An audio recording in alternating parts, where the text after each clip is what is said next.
Les lions sont tombés. Mesdames et messieurs, bienvenue pour ce live spécial Coupe du Monde pour l'entrée en compétition des lions indomptables du Cameroun qui ont été finalement domptés par la Suisse. À vous tous qui êtes sur la page Facebook, je vous souhaite donc la bienvenue. Je souhaite également la bienvenue à tous ceux qui sont connectés sur la chaîne YouTube J.Remingono. Et comme je vous ai dit, nous allons souvent essayer de faire quelques débriefings concernant les prestations des équipes africaines et aussi d'autres matchs en cette période de Coupe du Monde. Les programmes seront donc un peu bouleversés et bien sûr, ça c'est une première partie du live puisque la deuxième partie interviendra juste après le match du Brésil qui devrait donc découdre avec le prochain adversaire des Lions, à savoir la Serbie. Nous allons aussi chercher à nous y projeter. Eh bien, pour l'instant, nous allons d'abord essayer d'analyser ce match des Lions qui vient donc de se solder. Eh bien, Cameroun, 0. Suisse, Mbolo, 1. Analysons. Les Lions indomptables sont enfin en compétition, donnant le ton et donnant un espoir, puisque lorsqu'on a vu les premières prises de balles et lorsqu'on a surtout vu la première mi-temps, on était tout confiant que ces lions-là avaient de l'allant, avaient du talent et malheureusement, on a déchanté, puisque les occasions se sont créées, se sont multipliées, mais on n'a pas pu concrétiser. Et les Lions, malheureusement, n'ont pas été aussi mordants qu'on pouvait les attendre au niveau de l'attaque et n'ont donc pas pu vaincre la Nati. Qu'est-ce qui a marché et qu'est-ce qui n'a pas marché? D'abord, côté positif, on peut se dire que cette équipe des Lions est entrée avec un bon bloc, faisant de belles sorties de balles et surtout lançant des attaques rapides qui ont mis en difficulté l'équipe suisse. On a vu d'ailleurs qu'à plusieurs reprises, la Suisse était prise au dos grâce aux flèches offensives qui venaient des côtés. Et d'ailleurs, on aurait pu assister à un but si Mbemo à la 13e minute aurait été altruiste, puisque ayant reçu une balle dans de bonnes conditions, il aurait pu remettre cette balle à Choupo-Moting qui était bel et bien au point de pénalty seul, mais a préféré frapper côté fermé de Sommer. Bien sûr que cette action, on va la regretter plusieurs fois, que ce soit aussi même cette autre action de Choupo-Moting à la 16e minute où lui-même va réussir un exploit, même si l'arbitre plus tard va siffler, va s'engouffrer dans la défense suisse avant malheureusement de conclure par un tir assez mollasson. Et bien sûr, on ne pourra pas aussi oublier cette somptueuse action à la 26e minute, construite, bien sûr, très bien, et qui malheureusement n'a pas abouti, tout comme cette action qui malheureusement pourrait encore faire couler beaucoup d'encre et de salive. À la 34e minute, Choupo-Moting reçoit une balle, fait une déviation rapide et lance immédiatement Faye Collins en feu, qui va centrer justement dans les 5 mètres. Dans les 5 mètres se retrouvent donc là Karl Toko Ekambi, qui est pris au moment où il veut armer sa frappe. Logiquement, fauché, il devra avoir pénalty à cet instant-là. À la 34e minute, cette faute est significative, sauf que l'arbitre n'a pas pu consulter la VAR ou peut-être a eu tout simplement l'interprétation de ce qui était à la VAR et n'en a pas eu recours. À cet instant-là, les Lions peut-être auraient pu mener ou tout au moins auraient pu obtenir un pénalty, ce qui n'a pas été fait. Et bien sûr que ces Lions, qu'est-ce qu'on pourra donc dire à part cette belle prestation de la première mi-temps qui se solde par des attaques bien placées, une défense regroupée où on trouvait quand même une cohésion et surtout un Ongwet qui savait encore essayer de jouer le rôle de charpente entre Nkulu et Castelletto.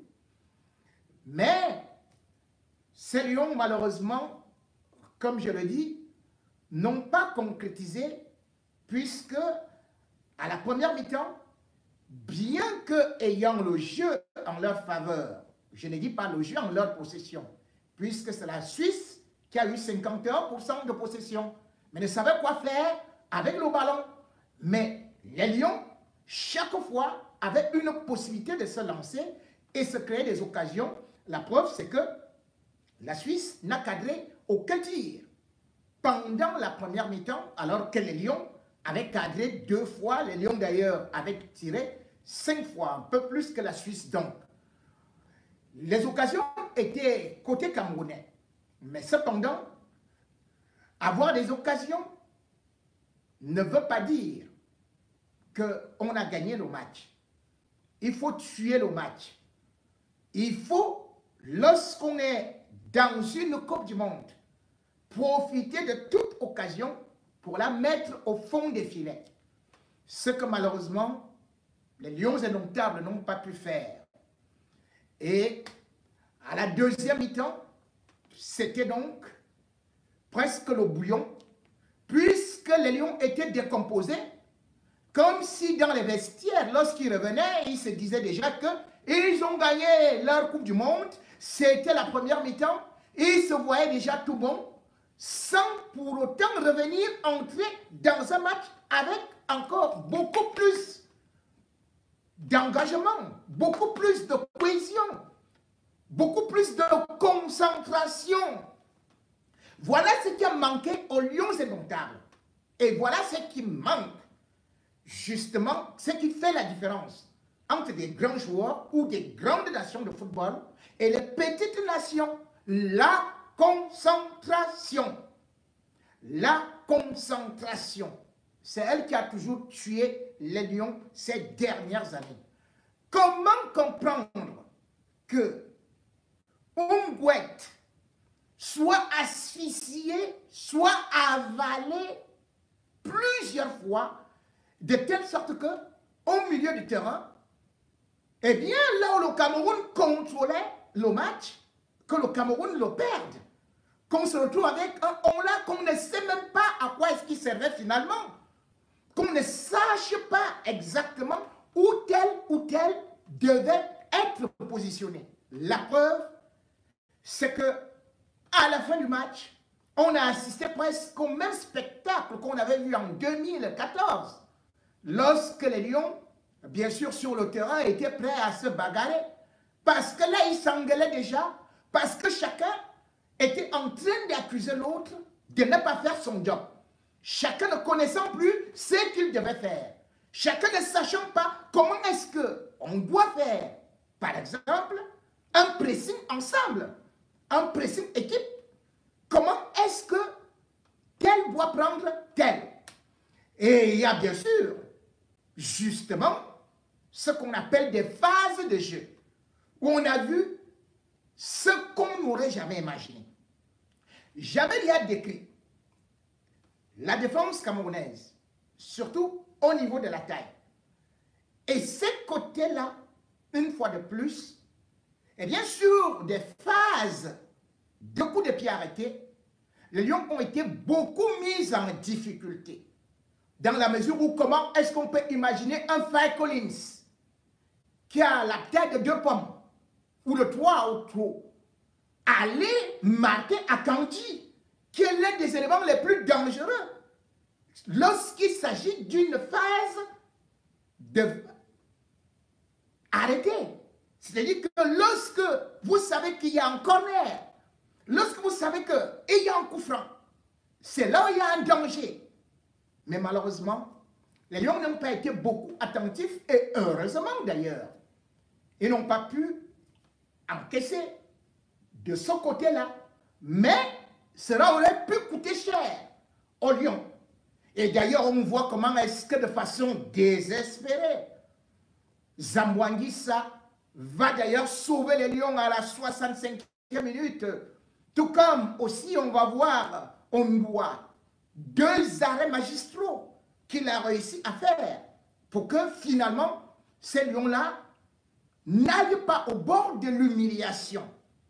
Oui, une première mi-temps où il y avait donc de la cohésion.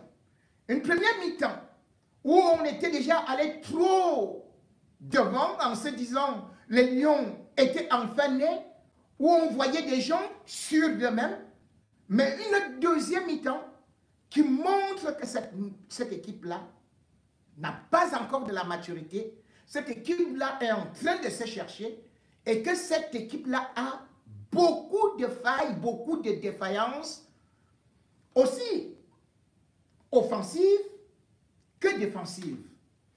Eh bien, lorsqu'on essaye de regarder donc cette équipe des Lions, au total, on pourra dire que le Cameroun a cadré 5 fois. Mais sur les 5 fois, qui était bon? Eh bien, on dira toujours Maxime Eric Choupo-Moting. Oui, c'est lui le meilleur joueur des Lions, quoi qu'on dise. Parce qu'on a vu comment est-ce qu'il était capable, non seulement de pouvoir décrocher pour jouer le rôle des transitions avec le milieu du terrain, relancer les attaques, faire jouer maintenant les latéraux, parce que nos latéraux montaient beaucoup, ce qui était aussi quelque chose qui pouvait nous créer le danger, dans la mesure où on savait pertinemment que la Suisse aime jouer sur des côtés. Mais néanmoins, Choupo-Moting, même quand il décrochait, faisait un équilibre au milieu du terrain et aussi au niveau de l'attaque. Et il était en poison.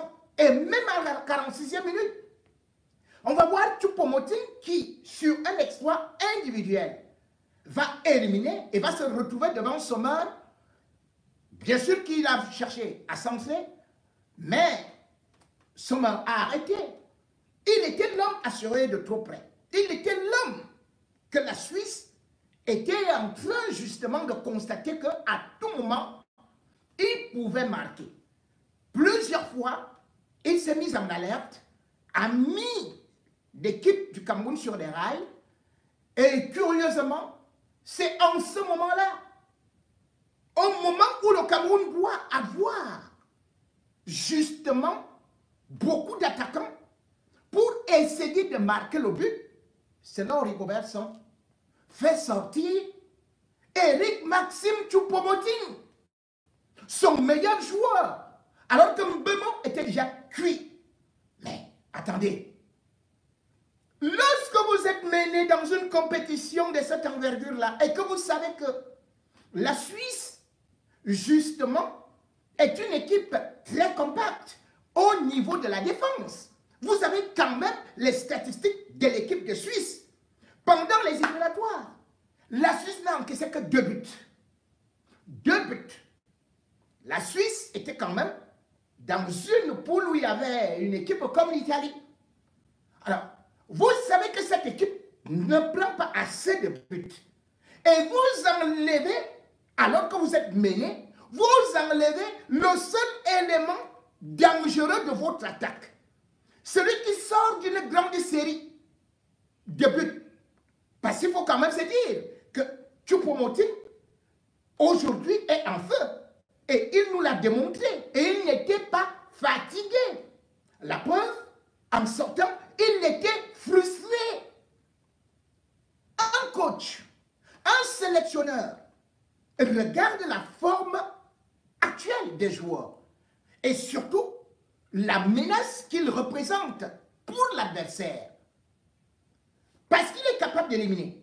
Parce qu'il est capable de jouer entre les lignes. Parce qu'il est capable d'assurer justement cette transition entre le milieu de terrain et l'attaque. Et parce que sur des balles arrêtées, parce qu'il est grand à 1,90 m, il va vous soulager sur le plan offensif et il sera dangereux sur... Il va vous soulager sur le plan défensif et il sera dangereux sur le plan offensif.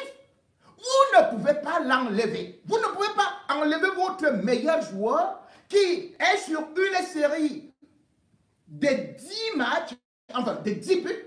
Mais ce n'est pas possible avec le Bayern Munich. Et 3 passes décisives. Vous ne pouvez pas l'enlever à cet instant-là, au moment où vous devez plutôt renforcer votre attaque et non votre milieu de terrain. Puisque d'ailleurs, Maxime Choupo-Moting pouvait même jouer en 9,5 et pour lancer finalement quelqu'un qui doute. Vincent Aboubakar. Comment pouvait-on imaginer à cet instant-là du match que c'est Vincent Aboubakar qui allait faire la différence? Vincent Aboubakar, le championnat d'Arabie Saoudite est arrêté depuis le 15 octobre. Manque de compétition. Et on a vu qu'il n'était plus exactement ce qu'il pouvait être. Oui, marquer des buts à la CAN, ce n'est pas comme marquer des buts ou bien affronter une équipe comme la Suisse qui est quand même 15e au classement FIFA. Une équipe qui vient quand même de battre la France, d'éliminer la France en Ligue des Nations, une équipe qui est sortie première de sa poule. Et vous mettez quelqu'un qui joue en Arabie Saoudite ou qui n'a même plus jamais joué. Et puis les gens vont dire, il est souvent bon avec des lions. Mais bon, comment? Puisque justement, Vincent Aboubakar n'a pas marqué depuis au moins 7 matchs. Bref, après la CAN, il n'a plus jamais marqué de but. Et à cet instant-là, vous le voyez, vous le prenez du banc et vous le mettez dans une défense qui est déjà compacte, d'aller batailler avec des gens qui, eux, jouent dans des vrais championnats, sont physiquement, athlétiquement aptes et qui s'amusent, qui rigolent. Et du coup, les lions étaient délités, les lions étaient édentés. Ou plutôt, il ne pouvait plus avoir que des dents de lait. Ou plutôt, le vieux lion était devant, errant, ne sachant même pas contrôler, ne sachant même pas où se positionner, ne sachant pas comment est-ce qu'il pouvait redonner une certaine vitalité à une équipe qui était déjà fatiguée, qui était avitaminée, qui manquait déjà d'inspiration. Voilà les erreurs de Rigobert Song. On peut être, bien sûr, un sélectionneur, mais il faut d'abord étudier l'adversaire. On peut être un bon sélectionneur, mais si on n'étudie pas bien l'adversaire, et si on ne fait pas justement ce qu'on peut appeler le remodelage tactique en temps opportun, ou si on fait à contre-temps, eh bien ça devient contre-productif. Et là, sur ce coup-là, il a complètement échoué. Parce que, comme nous le disons, d'abord, au niveau des coups de pied arrêtés, c'était très mal travaillé. Si vous n'avez pas de la taille, eh bien, et même quand vous faites le marquage individuel, Vous n'allez pas mettre un joueur de 1,70 m sur un joueur de 1,90 m. Mais ça ne, on dirait que c'est des écoliers. Et au-delà de ça, comme nous avons pu le constater malheureusement, à la deuxième mi-temps, c'était le chacun pour soi et Dieu pour tous. Puisque ce n'était plus une équipe, comme on a vu cela à la première mi-temps, mais c'était déjà un conglomérat qui était malheureusement mal ficelé et qui montrait justement toutes les peurs que nous avons eues pendant les matchs amicaux. Ces Lions indomptables, malheureusement, 43e au classement FIFA, devant une équipe qui a un peu d'expérience. Et donc, les cadres même n'étaient pas si bons que ça. Que ce soit Chaka ou même Shaqiri, ils n'ont pas été au top niveau. Donc, cette équipe de Suisse pouvait bien être prise. Mais malheureusement, le Cameroun n'a pas réussi à cet instant-là de se rappeler que quand on dit qu'on va en Coupe du Monde, on doit mourir sur le terrain. On doit aller avec ses tripes. Mais il n'y avait plus rien dedans. Ils étaient fatigués. Une équipe coupée en deux. Une équipe où il n'y avait plus de solidarité. Ces Lions, malheureusement, qu'est-ce qu'on pourrait dire? Faudrait-il un espoir pour les lendemains? Faudrait-il ambitionner remporter une Coupe du Monde avec cette équipe-là? Ce serait très difficile. Je vous rappelle que le Cameroun n'a plus jamais battu une équipe en phase finale de Coupe du Monde depuis plus de 22 ans. La dernière victoire du Cameroun remonte au 6 juin 2002, où d'ailleurs le Cameroun était sorti au premier tour.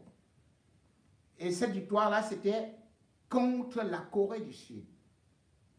Donc plus de 2 ans et 5 mois après, plus de 20 ans et 5 mois après, le Cameroun n'a plus jamais remporté un match de Coupe du Monde. C'est quand même extraordinaire ça. Malgré tout ce qu'on a eu comme génération, tous sont passés à côté. Ils sont passés à côté parce que parfois trop fiers et parce que parfois se livrant à trop d'optimisme, trop de déclarations tapageuses. Oui, on croyait peut-être qu'en 2002, parce que le Cameroun avait fait de très très beaux matchs au niveau amical, que le Cameroun allait s'en sortir. Ils sont arrivés là-bas, ils ont joué juste toujours la première mi-temps, les premières mi-temps, et tout le reste en brousse. Nous avons vu beaucoup d'autres fiascos, comme celui de 2010 en Afrique du Sud, où malheureusement le Cameroun n'a pas été capable de pouvoir donner ce qu'il avait alors qu'il y avait des individualités. Mais malheureusement, il n'y avait pas le collectif. On a vu beaucoup de failles. Et on a vu justement cette lutte d'ego et ce manque de respect. Comment, devant le monde entier, on fait sortir aussi dans cette génération un joueur qui d'ailleurs a été lui-même transparent, complètement absent, et dont on a vu seulement quand il sortait. Mais il refuse de sortir exactement comme les autres anciennes générations faisaient. Trop fier, trop imbu, et voulant étaler à la face du monde les divisions internes. Alors que c'est à ce moment-là qu'on devrait accepté que oui, je devais aller au banc parce que je ne suis pas le meilleur joueur du monde. Je ne suis pas le meilleur joueur du Cameroun et je n'ai pas fait mon meilleur match. Ces comportements-là, c'est eux qui ont toujours fait que les lions indomptables n'aillent jamais loin. Et cela vient toujours des hommes qui créent des intrigues au milieu du terrain et qui, devant les caméras, sont incapables de pouvoir contenir ne serait-ce que leur colère. Quand on veut aller gagner, eh bien, il faut de la solidarité et non ce qu'on a vu sur le terrain là, dans les dernières minutes, où chacun accusait l'autre, où chacun était révolté contre l'autre, où chacun ne jouait plus avec l'autre ou pour l'autre. La solidarité il doit y avoir. Comment comprendre que sur les côtés, alors que nous savons que nous avons nos pistons qui constituent aussi nos faiblesses, qu'on ne puisse pas les soutenir? Ça, c'est le travail que devrait aussi faire Mbemou et